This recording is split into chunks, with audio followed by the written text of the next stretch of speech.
Okay, this is a video review of this Lemorele 10-in-1 USB-C hub. I'm going to open it up, I'm going to show you all the ports up close to the camera, and then we're going to do some data testing to make sure that the speeds are what you'd expect and there's not lower quality components being used in it. Let's get started. Okay, first things first, it's an entirely plastic construction. This is usually done to save costs, but it doesn't necessarily mean they've saved costs on internal components here. It's all labelled at the bottom here, which is good because you want these ports to be labelled. So starting on this side, you've got SD and micro SD. You've got USB-C, that's 3.0, so that's 5 gigabits a second. You've got HDMI just there, and power delivery just there. On the other side, you've got, nicely coloured in the correct colours, 2 5 gigabits a second USB 3 ports and 2 USB 2 ports. And at the end here, you've got a network connection as well. I'm assuming this is gigabit, but I'm going to be testing this, and these to make sure that the data speeds are up to scratch. Let's get started with the testing. Oh, before we get started with the testing, let's just see how long that cable is. 21 centimeters, 23.5 if you include the plug. Okay, the hub itself is that big. You can see on the grid how big it is. So we started by testing the USB-C port. This should be about 460-ish, 450, 460 megabytes a second.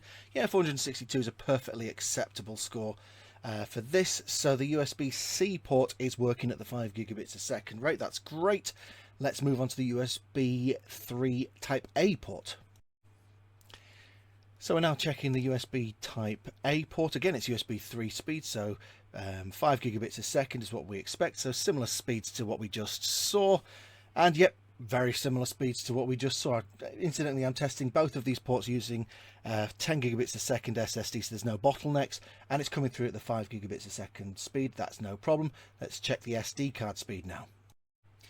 Okay, so we're now testing the micro SD card read speed. If it's a really good card reader, you'd expect in the 90s, a mediocre 130s, and a pretty poor one in the 20s.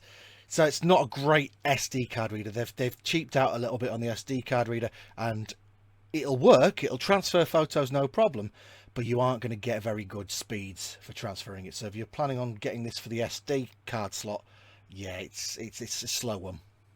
Just for the sake of completeness, I'm testing the USB 2 sockets, but these ports aren't really designed for data transfer, so you're going to get low speeds on these. They're designed for you to plug your mouse, your keyboard, your printer, that kind of thing in. So these speeds of around about 40 megabytes a second, absolutely in keeping with USB 2 ports. No problem with this speed. They're not designed for data transfer. Don't plug your hard drives into these, plug them into the blue ones. Finally, we're testing the Ethernet speeds. I'm using a simple down tester here, transferring a gigabyte file 5 times across my network using this connection.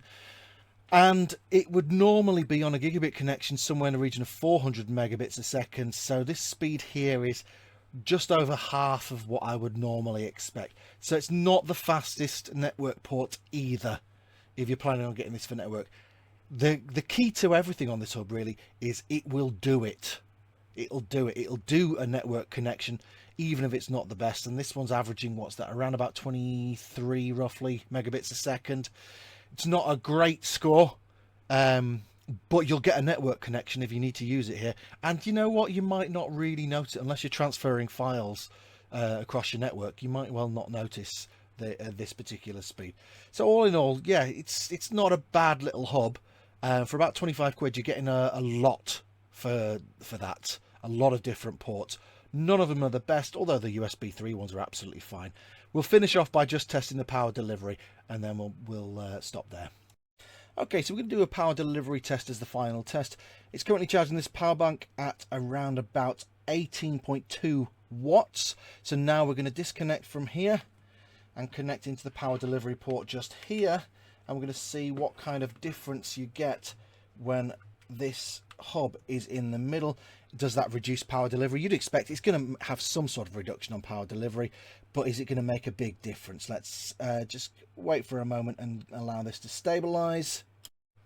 Okay, and I have allowed this to stabilize, and what you might be able to see from this slightly larger display is that the amperage, sorry, the current being drawn is jumping all over the place. It can't stay consistent. It's drawing around about 8.7 watts on average here, 8.8 watts maybe, which is a long way down from what it should be.